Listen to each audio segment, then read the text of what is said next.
Hey guys, tonight we're traveling back to a humid July morning in 1881, the kind of day where the air feels like warm syrup and everyone in Washington, D.C. is either sweating or pretending not to.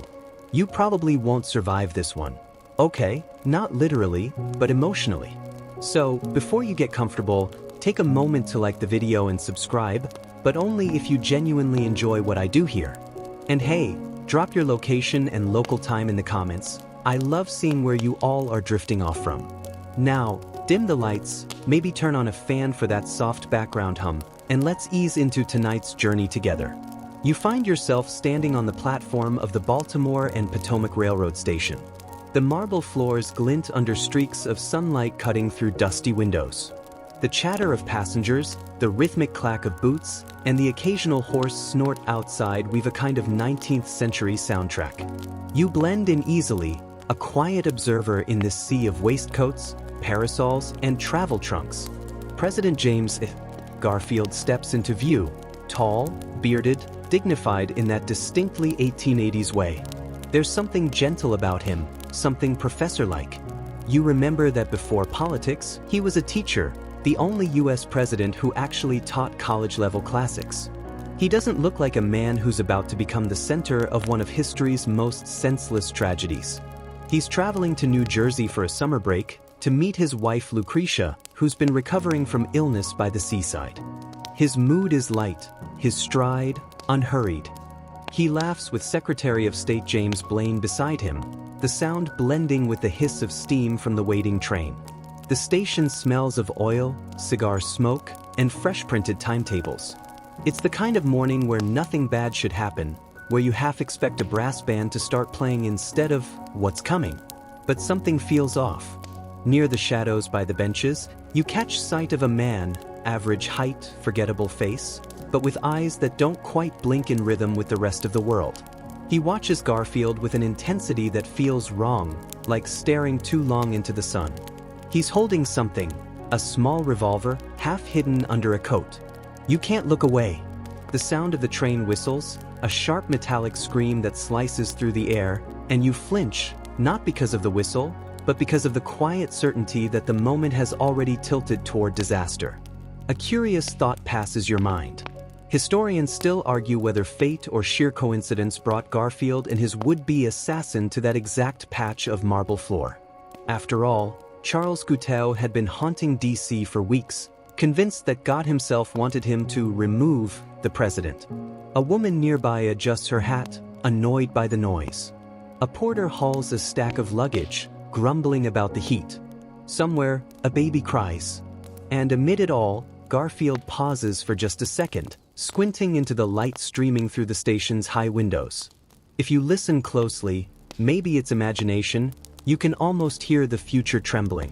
Because in less than a minute, 2 bullets will change everything. For now, though, you just stand there, part of the quiet rhythm of that morning, unaware that history is holding its breath right beside you.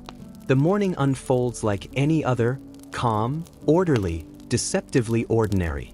You drift alongside President Garfield as he moves through the station's grand hall. He's in good spirits, chatting with Secretary Blaine, who's rambling about political appointments and the usual chaos of Washington. Garfield laughs, not the polite chuckle of a politician, but a genuine, full-bodied sound. It's easy to forget as you listen that this man has only been in office for a few months. He was never supposed to be president, really. He was the compromise candidate, pulled from the floor of the Republican convention when everyone else deadlocked. He's not a power-hungry man. He's more scholar than statesman, the kind who quotes Greek philosophers in casual conversation and still dreams of libraries instead of battlefields. You catch a glimpse of his papers tucked neatly under one arm, letters, maybe, or speeches he'll never get to give. The sunlight slants through high windows, glimmering on polished brass rails. You follow Garfield's slow walk toward the train gate. Around you, people move with practiced indifference, travelers adjusting hats, clerks shouting about tickets, a boy selling newspapers. The air hums with summer warmth, and there's a faint scent of coal and perfume. It's strange how peaceful it all feels. Garfield pauses at a telegraph desk, perhaps to check on the schedule, his voice calm, his gestures thoughtful. He's accompanied by his two sons, Harry and James Jr., and you can see the easy affection in the way he tousles their hair. A fleeting moment of family normalcy, fragile and perfect. You find yourself thinking, if someone could freeze this instant, hold it forever, maybe everything would stay fine. But you know better. At the far edge of the platform, a figure lingers again. Same dark coat. Same restless shifting. You've seen him before, that man in the shadows, Charles Guiteau. His lips move silently, forming a private prayer or perhaps a delusional mantra. He clutches the revolver in his pocket like it's divine instruction. The story goes, and historians still argue about this, that Guiteau believed Garfield's death would save the nation and make him a hero. He had written letters to the president, to Congress, even to God, begging for a diplomatic post that never came.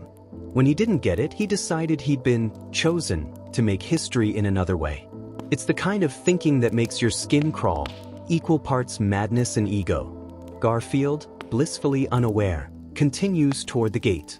You notice the sunlight catch on his gold-rimmed glasses. His hand gestures mid-conversation. He's saying something to Blaine about wanting unity in the party, a phrase that feels painfully ironic now. You can hear the rhythmic click of his boots on the stone, steady, unhurried. A few people wave. He smiles politely. The train bell rings in the distance, and the atmosphere thickens, like a scene in a dream right before the fall. One quirky fact drifts through your mind. Garfield was ambidextrous and could write in Latin with one hand and Greek with the other, simultaneously. It's almost comedic to imagine that same brilliant coordination carrying him through the endless bureaucracy of politics. Almost. You step closer, instinctively keeping near the wall. Something inside you wants to warn him, shout, anything. But in this suspended moment of history, you're just an echo, watching a tragedy play out in perfect, irreversible order. Garfield glances one last time toward Blaine. He's mid-sentence, something about the future of the administration, when the quiet hum of the station is about to rupture forever. And then there's movement, sharp, deliberate, wrong. You see the shadow detach from the wall. Guiteau raises the revolver. The first bullet rips the calm apart like a thunderclap. The world blurs. Passengers scream. Birds erupt from the rafters. You don't breathe. And as the second shot rings out, you know the summer morning has just turned into a national nightmare. The echo of gunfire still lingers in the marble hall, suspended in the air like dust after an explosion. For a second, no one moves. Then chaos blooms. Shouts, gasps, a woman screams slicing through the silence like glass. You blink, trying to focus, and there he is, Charles Guiteau, the man from the shadows, standing eerily still amid the confusion. He looks satisfied. Not panicked, not fleeing, just frozen in a twisted calm, his revolver still warm in his hand. His expression is strange, a mix of religious triumph and nervous pride, like someone who just passed a divine test. You realize he's whispering something under his breath, a line you can barely catch. It's all right. God did it, not me. President Garfield collapses forward, caught by Blaine and a nearby officer. The sound of his body hitting the floor echoes louder than the shots themselves. The crowd surges backward in horror, hats tumbling, parasols clattering. You feel the heat of panic press in, the air thick with smoke and disbelief. Someone shouts, "He's shot the president," and the words ripple through the crowd like a shockwave. Guiteau tries to step away, calmly, as if nothing has happened. He even adjusts his hat. The audacity of it chills you. But before he can vanish into the crowd, a man lunges at him. Another joins. In seconds, Guiteau is swarmed, his revolver clattering to the ground, his voice still unervingly composed. "I am a stalwart," he declares, "and Arthur will be president." You can almost hear the collective gasp, the raw confusion of people realizing this isn't just madness. It's politics, or at least the twisted parody of it. The stalwarts were the conservative faction of the Republican Party, loyal to the spoils system Garfield wanted to end. Guiteau, in his delusion, believed he was serving them, that this act would make him a savior. Historians still argue whether Goutel's motives were purely delusional or partly driven by the brutal factionalism of the era. Either way, the line between insanity and ideology blurs in that instant. Garfield, barely conscious, is lifted gently by Blaine and others. There's blood, too much of it, staining his clothes, pooling on the cool marble floor. He's murmuring something, but it's faint, more breath than words. You lean closer in your imagination, and it sounds like, "God protect my wife." Doctors rush forward, or rather, men who claim to be doctors. One kneels beside the president, fingers trembling, shouting for water and towels. There's no stretcher, no medical plan. You realize how primitive everything still is. This is 1881, after all. The concept of sterilization is barely catching on. The first thing the physician does is stick an unwashed finger into the wound, probing for the bullet. You wince. The man beside you mutters that it's the proper way. You know it's not. Garfield's body jerks in pain, his face pale and slick with sweat. The crowd presses in, desperate for a glimpse, as soldiers force them back. Someone's praying aloud. Someone else is vomiting. You can feel the strange contrast, panic and awe, as the weight of the event sinks in. Goutel, meanwhile, is being dragged toward the exit, his clothes torn, his hat gone. He's grinning, blood running from a cut on his cheek. "I did it for the good of the country," he shouts, his voice cracking into laughter. The sound follows you like a haunting refrain. Later, you'll learn he had written a letter addressed to the American people, ready to publish after the assassination. In it, he claimed that the deity inspired me to remove Garfield. It would have been laughable if it weren't so horrifying. As guards shove him into custody, Goutel looks over his shoulder one last time, eyes wild but clear.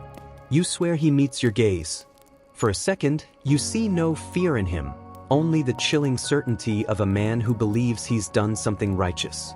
And then he's gone, swallowed by the chaos. The train that was supposed to carry Garfield to a summer retreat still hisses nearby, its steam clouding the hall like ghostly breath. Somewhere inside that haze, you can almost hear the whisper of history sighing, because nothing will ever be the same again. The world slows to a heartbeat. You stand amid a blur of motion, shouts, footsteps, tears, but all you can focus on is the figure of President Garfield lying on the station floor, surrounded by chaos. His white shirt is soaked crimson, the marble beneath him gleaming like glass.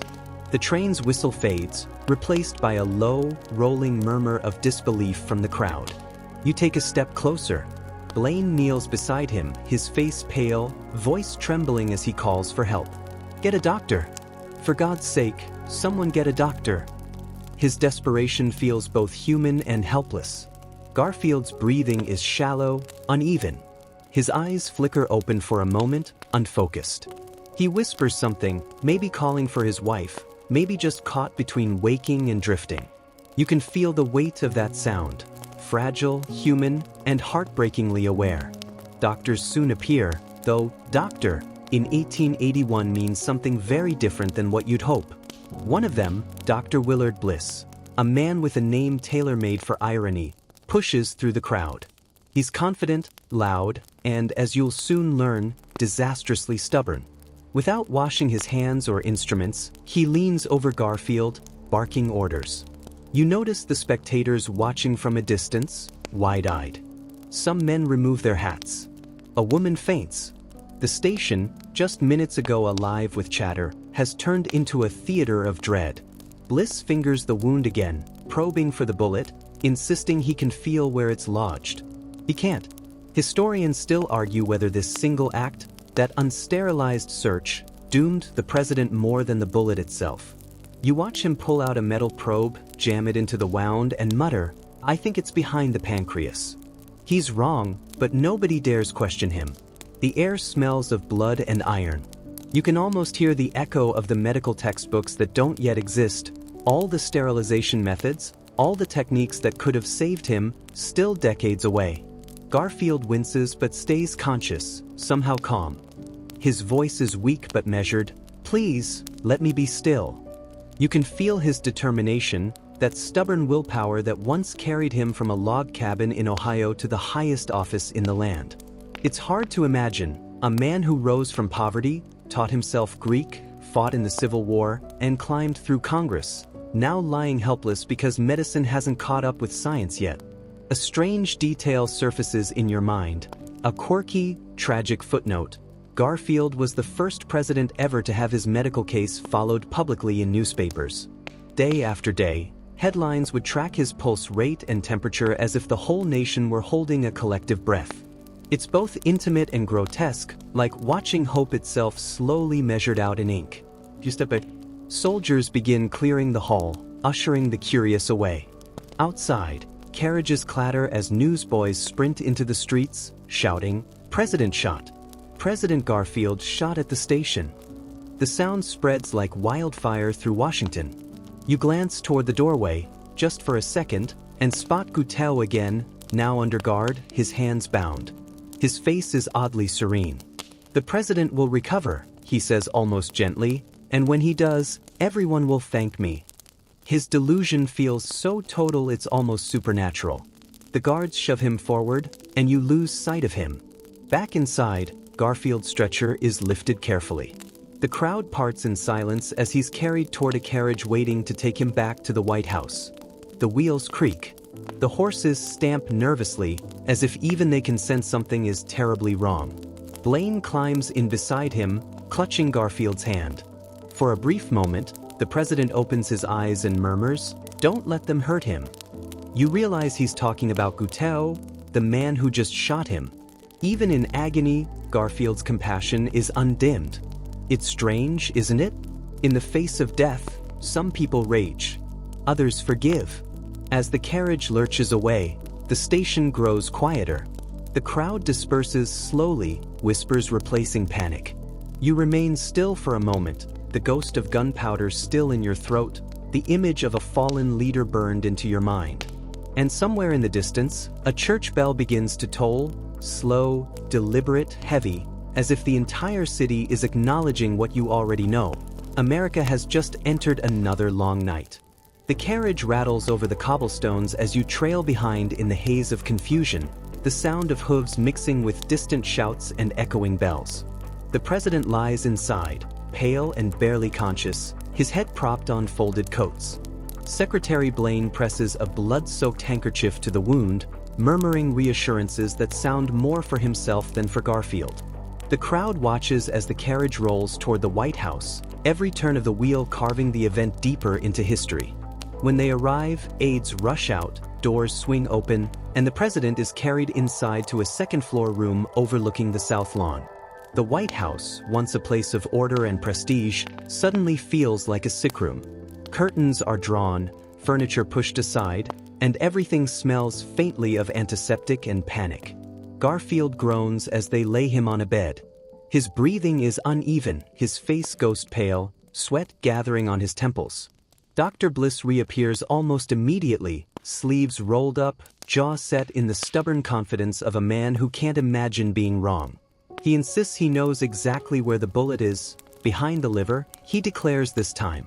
You watch, uneasy, as he resumes probing with unsterilized instruments. Each attempt sends Garfield writhing in pain. Bliss mutters orders, his assistants scrambling.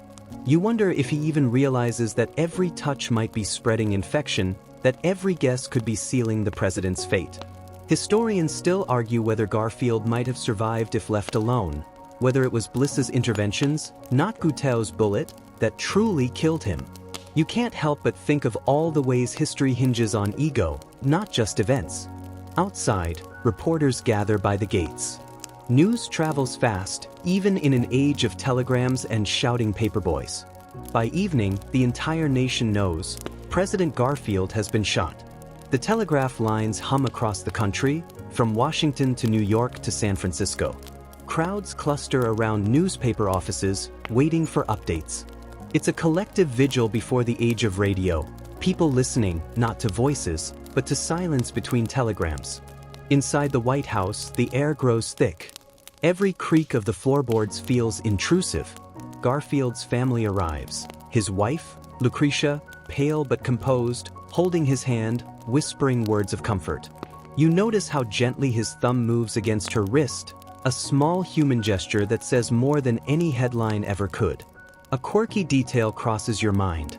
Garfield, even in his pain, reportedly tried to make light conversation.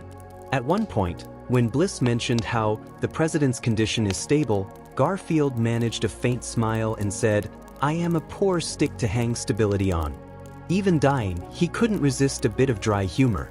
As night falls, candles flicker in the hallway. The whispers of attendants fill the air, a rhythm of boots, rustling papers, the quiet murmur of prayers. Doctors come and go, offering opinions that sound more like guesses. Bliss, however, refuses to yield control. He orders the windows sealed, fearing drafts, and insists the temperature stay high. The room becomes stifling, and sweat beads on Garfield's skin like rain on marble.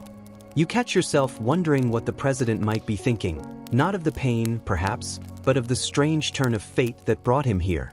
A man who had once fought for freedom in the Civil War, who preached education and honesty, now reduced to fighting invisible germs no one even knows exist yet. At one point, Garfield turns his head slightly, his eyes half open, and whispers to his wife, "I suppose I am not in much danger, dear?" The tenderness in his voice is unbearable. She squeezes his hand, unable to answer. Downstairs, cabinet members whisper strategy. What happens if he dies? Who will take charge? Whether Arthur is prepared. Politics never stops, not even in tragedy. Through the open window, the cicadas buzz, and the city breathes a heavy, anxious sigh.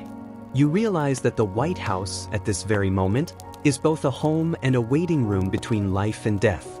And somewhere in a jail cell just blocks away, Charles Guiteau hums a hymn to himself, smiling faintly, convinced that angels are proud of him. You lean against the wall, exhausted, as the candlelight flickers low. The night outside is warm, the moon bright over the Potomac. But inside, everything feels heavy, waiting, suspended, as though the nation itself is afraid to exhale. Days blur into weeks, and you begin to lose track of time inside the suffocating quiet of the sick room. The curtains stay drawn, and the air is thick with heat, candle smoke, and the metallic scent of antiseptic that doesn't quite mask decay. You move through the room like a ghost, the floorboards groaning beneath your feet as you watch President Garfield's world shrink to the few square feet around his bed. Dr. Bliss rules the space like a general. His beard bristles with authority, his voice booming with self-assuredness. Every doctor who dares suggest a new treatment is promptly dismissed. He orders more probing, more exploration of the wound, always without sterilization. You flinch each time the instruments touch flesh. You can almost feel the invisible bacteria crawling, multiplying. Historians still argue whether Dr. Bliss's arrogance cost Garfield his life, or whether medicine simply hadn't caught up to compassion yet. But either way, it's agony to watch. Every morning begins the same. Bliss leans over the bed, checks the pulse, dictates notes for the newspapers, then nods gravely as if he's steering the ship of the Republic with his fingertips. He reports that the president rests comfortably, though you can see the sweat glistening on Garfield's brow, the faint tremors in his hands, the shallow breaths. Sometimes, other doctors sneak in. Dr. Susan Edson, one of the few female physicians of the time and a friend of the First Lady, occasionally gets close enough to whisper sense. She urges rest, fresh air, cleanliness. Bliss ignores her. Of course he does. You notice the president trying to stay composed, almost as if he doesn't want to embarrass anyone by dying too soon. He insists on brief conversations with aides, asks for letters to be read aloud, and once even dictates a note thanking the public for their prayers. It's heartbreaking, that mixture of hope and duty stitched together by sheer willpower. A quirky fact floats up from the haze of history. Alexander Graham Bell himself, inventor of the telephone, offers to help. He arrives at the White House with a strange contraption he calls an induction balance, a kind of early metal detector designed to find the bullet. You can almost picture him, young, earnest, brilliant, sweating in that dimly lit room, waving his experimental device over Garfield's body as doctors hold their breath. The machine hums faintly, like the whisper of the future. But it fails. Bliss insists Belle search only on the right side of the body, convinced the bullet is there. It isn't. Belle's device detects nothing, and his chance to change history fades into silence. The days grow hotter. Washington bakes under relentless July sun, the air heavy enough to crush. Flies gather in corners. Attendants fan the president constantly. Garfield's condition worsens. His body weakens, infections spreading unseen. The newspapers print updates every morning. Pulse steady, appetite fair. Lies dressed as optimism. You watch Lucretia move quietly around the room, her presence soft and unshakable. She reads to him, sometimes from scripture, sometimes from letters sent by schoolchildren. One night, she weeps silently at his bedside. He reaches for her hand with a weak smile and murmurs, "I wonder if the country loves me more than I deserve." The question hangs in the humid air, too heavy to answer. Historians later note that by early August, Garfield had lost nearly 80 pounds. Bliss continued to probe the wound, still searching for the elusive bullet. Each time, he opened a new pathway for infection. You can almost hear the ghostly chorus of medical students of the future screaming, "Stop touching the wound." Yet somehow, Garfield endures. There's a quiet nobility in his suffering, a patience that feels almost supernatural. Even the guards in the hallway whisper prayers for him at night. By mid-August, they decide to move him. The heat of Washington is unbearable, and the doctors hope fresh seaside air might help. As you watch, attendants gently lift his frail body onto a specially padded train car. The journey to Long Branch, New Jersey, begins. The tracks rattle beneath him, and for the first time in weeks, you see the flicker of peace in his eyes as he glimpses the open sky again. Through the window, the Atlantic glimmers. A faint breeze drifts in. For a moment, you could almost believe he'll recover, that somehow, the salt air will undo what medicine has destroyed. But you know better. The waves outside roll on endlessly, rhythmic and calm, like a lullaby for a man the nation can't bear to lose. You follow silently as Garfield settles into his new room in Long Branch, New Jersey, the ocean breeze wafting in faintly through the open windows. The smell of salt and seaweed is a small mercy, almost masking the lingering tang of antiseptic and decay that clung to him in Washington. He lies on the bed, pale and fragile, his thin frame swallowed by heavy quilts, yet his eyes, still sharp, still observant, track every movement around him. Each morning, the attendants fan him, adjust his position, bring water, and murmur reassurances. Bliss follows, asserting his authority with relentless confidence. Every probing, every unsterilized touch seems to gnaw at the edges of your nerves. Garfield grits his teeth through the pain, trying to endure without complaint. You wonder how someone so frail can still carry such dignity. The days stretch. You notice the rhythm of his existence. Brief conversations, letters read aloud, whispered jokes to his sons or Lucretia. He asks about politics sometimes, curious how the world moves forward even as his own life hangs by a thread. There's an almost surreal quality to it, the ordinary running alongside the extraordinary. Historians still argue whether his incredible patience and composure were acts of sheer character or a deeper resignation to fate. Perhaps it was both. You watch him as he quietly manages his pain, occasionally catching your glance and offering a faint, almost imperceptible smile. A fringe tidbit flits across your mind. Garfield could reportedly recite poetry in Greek and Latin while barely conscious. The same man who had taught classics at a college level now whispering verses to pass the long hours between bouts of fever. You can almost picture him, head tilted, lips moving softly, reciting lines no one else in the room understands. Bliss continues his relentless interventions, probing, poking, inserting instruments, and yet Garfield's mind refuses to surrender. He asks questions about the Atlantic waves, about letters he hasn't received, about how children in Ohio are doing at school. Every question is small, fragile, yet a testament to his will. Lucretia stays close, reading to him for hours. Sometimes she reads scripture, sometimes letters from well-wishers, sometimes just tells him about ordinary happenings. A new shipment of vegetables, a local church festival, the gossip of neighbors. You realize the normalcy she brings is almost medicinal in itself, a contrast to the chaos of medical care that surrounds them. Occasionally, Garfield murmurs complaints about the heat, the flies, the buzzing of the room. Bliss waves him off, insisting all is under control. The tension between patient and doctor, compassion and hubris, continues like a faint undercurrent. You notice how the other physicians, Edson and others, exchange worried glances but dare not challenge Bliss too openly. The evenings are long. You sit near the window, listening to the waves rolling onto the shore, the faint cries of seagulls, the whispering of attendants. Garfield drifts between sleep and wakefulness, murmuring words you can't quite catch, smiling faintly at dreams only he can see. Even in pain, even in the shadow of death, his humanity persists. He jokes quietly at times, sharing wry observations about the absurdity of Washington politics, about human stubbornness, about the tiny mercies of life. You can't help but marvel at the paradox. A president crippled by a bullet, yet alive in mind, spirit, and wit. And so, the days stretch, slow and deliberate, each one a meditation on endurance, patience, and the strange beauty of fleeting life. The quiet rhythms of a man refusing to let suffering define him completely.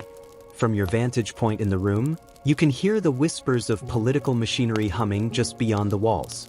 Even as Garfield struggles with his wound and fever, the gears of Washington continue to turn, indifferent to suffering. Cabinet members, aides, and party operatives debate the future of the administration. The question hangs over every conversation: what happens if the president dies? Vice President Chester Arthur, once considered a peripheral figure, is suddenly thrust into the spotlight. You overhear snippets of conversation. Some fear he'll follow stalwart policies, others argue he's inexperienced, still others speculate about his personal ambitions.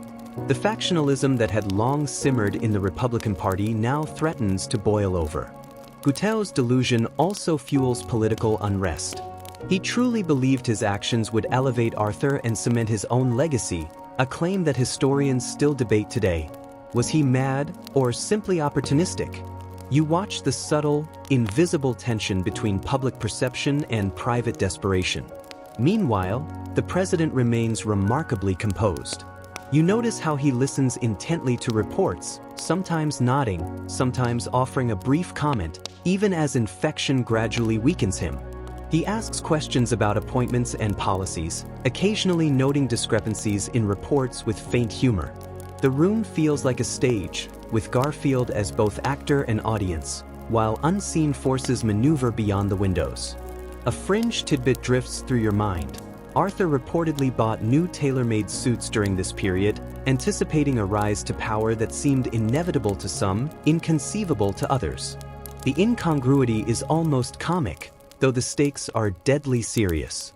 You imagine the nation's newspapers speculating on every whispered decision, every new cabinet appointment, as if mere ink could shape the future. Bliss, of course, continues his relentless interventions. He refuses to acknowledge political advice or medical critique, convinced that his expertise is absolute. You watch him march between physicians, attendants, and reporters, dispensing proclamations that sometimes border on nonsensical. Even as infection spreads within the president's body, Bliss maintains the illusion of control, a stubborn captain on a ship sinking slowly beneath him. Lucretia, ever watchful, gently shields Garfield from the noise outside.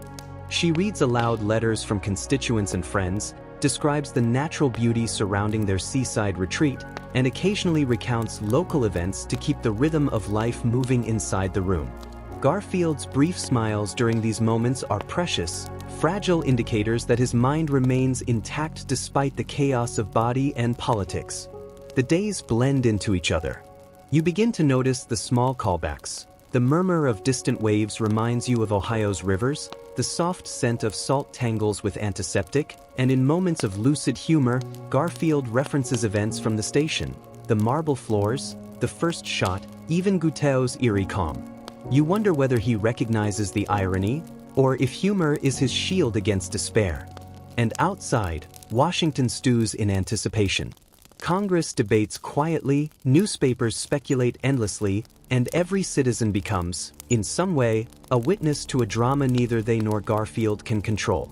You realize that politics and personal suffering are now inseparable threads, weaving a tapestry of tension, hope, and dread that will mark this chapter in history forever. You can't help but be drawn, almost against your will, to Gutierrez, that small, nervous man whose delusions have reshaped an entire nation. Even behind bars, he exudes a strange sense of purpose. He paces, humming hymns, sometimes muttering under his breath about divine destiny. God has chosen me, he insists to anyone who will listen, his tone both fervent and unsettling. The nation will thank me.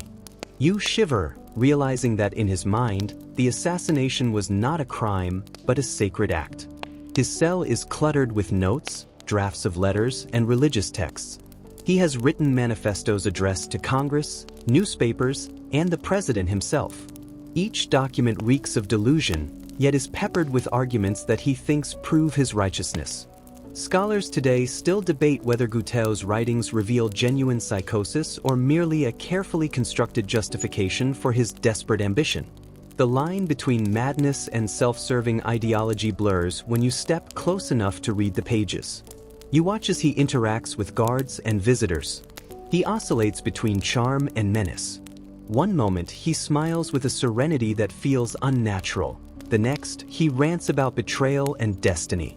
You notice the meticulous way he combs his hair, the deliberate folding of papers, the careful preservation of his image.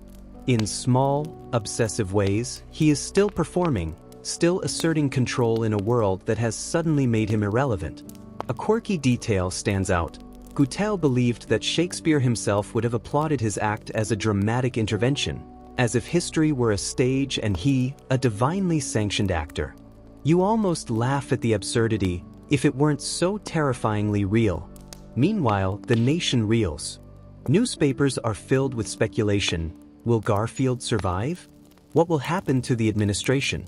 Will Gutierrez be executed, imprisoned, or dismissed as insane? Politics, morality, and public fascination intermingle in a potent cocktail. You realize that Gutierrez's delusion has ignited debates not only about crime, but also about mental health, divine providence, and the fragility of leadership. From your vantage point, you can sense the surreal duality of the moment. One man clinging to life with astonishing resilience, another embracing delusion with equal fervor. Gutierrez's every movement seems to cast a shadow over the president's suffering, a reminder that history is often shaped not by strategy or wisdom, but by unstable individuals convinced of their destiny. You linger on the image of him pacing, muttering, papers scattered like leaves in a storm, convinced that he has played a role of cosmic importance. And in a quiet, almost eerie way, it works. For a time, the nation cannot think beyond him, cannot separate the assassin from the tragedy. Even now, you feel a chill as you realize Gutierrez's conviction, however insane, has left an indelible mark on history, one that will be studied, debated, and whispered about for generations. Outside the confines of the sick room and the jail, the nation grieves in a peculiar, almost ritualistic way. You wander through streets lined with black-draped windows, where shopkeepers speak in hushed tones and children peek around corners, trying to understand why grown-ups are so somber. The newspapers are filled with headlines both urgent and sensational. The president stricken. Gutierrez's crime shocks the nation. Every telegraph operator seems to relay the same anxious message, a country collectively holding its breath. You move through the crowds, feeling the gravity of shared sorrow. Bells toll slowly, their resonance wrapping around city blocks like a blanket of dread. Citizens bow their heads on street corners, some crossing themselves, others clasping hands, murmuring prayers. You notice the subtle contrast between grief and fascination. People are mourning, yet cannot resist glimpsing the scene, trying to peer into the mechanics of tragedy. In private parlors, conversations are hushed. Guests speculate on Garfield's odds, debate the morality of Gutierrez's act, and argue over what this means for Chester Arthur.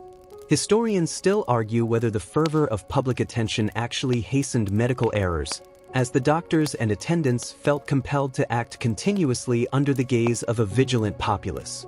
You sense that the nation is suspended, teetering between hope and despair, each citizen an unwitting participant in history. Guteo, confined in his cell, is no less a spectacle. Visitors, curious, scandalized, or sympathetic, crowd his cell while he expounds on his divine mission. He insists the president will live, despite evidence to the contrary, and that he, Guteo, is merely the instrument of providence. You can almost hear the whispers in the streets outside. Is he insane? Or is he a prophet? The line between reality and delusion blurs in the collective imagination. Back at the White House, Garfield continues his slow decline. The daily updates paint an inconsistent picture. The president is resting comfortably, yet you know the fever, infection, and exhaustion are relentless. Doctors continue experimental methods, probing the wound and introducing treatments that feel archaic now, from large doses of calomel to topical applications, none of which help. You watch the subtle interplay of hope and helplessness. A fringe historical note catches your attention. Some citizens sent balloons with messages of encouragement, floating them toward the White House gardens. It's almost absurd, the innocence of these gestures amidst deep political and medical turmoil, yet it underscores a yearning for connection, for influence over events one cannot control. The nation waits. Families sit by gas lamps, writing letters to newspapers, to the president, to God. You can feel a communal pulse, a trembling anticipation that mirrors Garfield's own fragile heartbeat. It's eerie and tender all at once.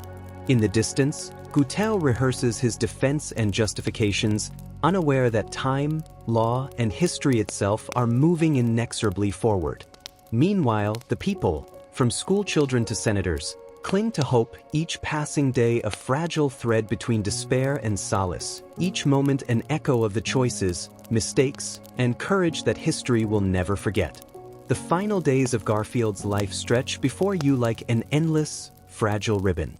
You move quietly through the White House rooms, following the rhythm of fevered breaths and the faint shuffle of attendants.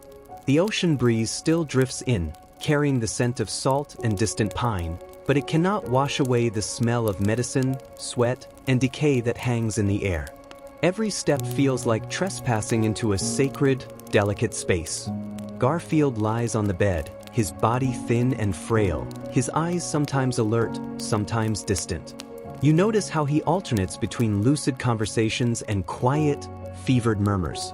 He asks about the country, about family, about small details of daily life, and each question feels like a testament to the resilience of a human mind clinging to order amid chaos.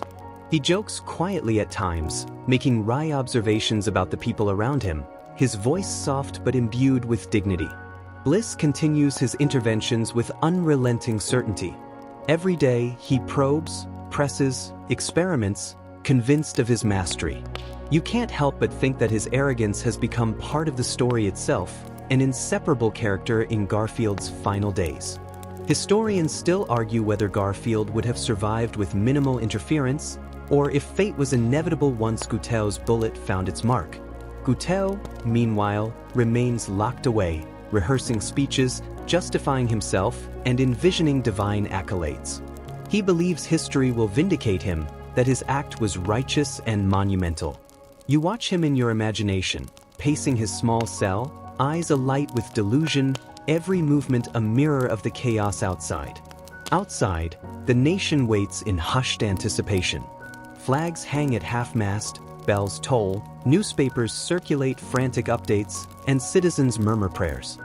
Families hold vigil by gas lamps, children whisper questions no adult can answer, and the weight of collective anxiety hangs over every street and home. You can almost feel the heartbeat of the country echoing the fragile pulse of its president. Even in agony, Garfield displays moments of grace.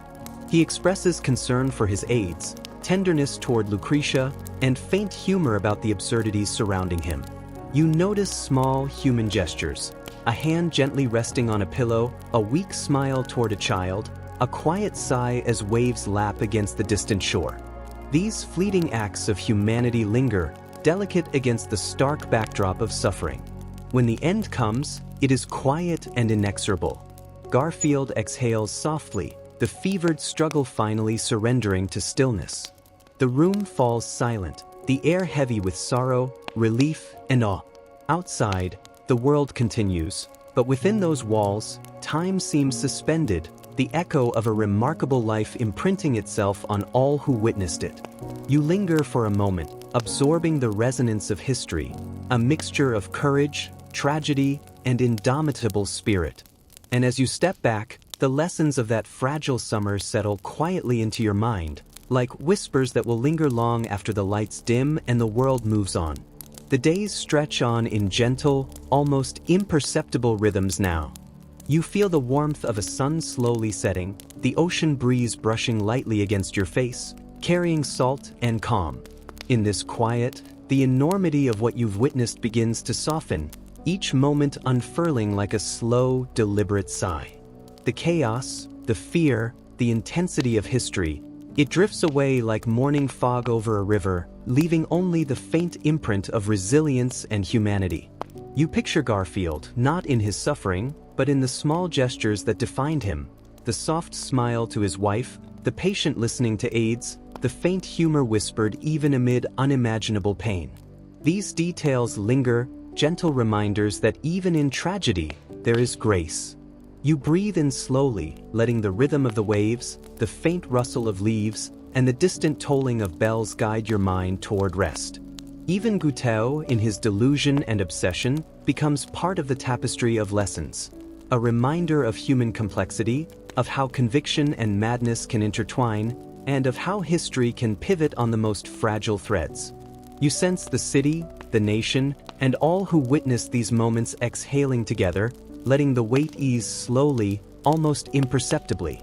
And now, as your eyes grow heavy and the world softens into shadows, you imagine the soft hum of a fan, the whisper of a breeze, the steady heartbeat of a past that continues to teach. Let the details fade gently, the marble floors, the creak of floorboards, the faint cries and whispers, leaving only warmth, calm, and the echo of human resilience. The story has ended, but the quiet wisdom remains, wrapping around you like a soft blanket. You are safe, you are still here, and the night is yours to drift into, untroubled by the weight of history, carried by its gentle lessons into sleep.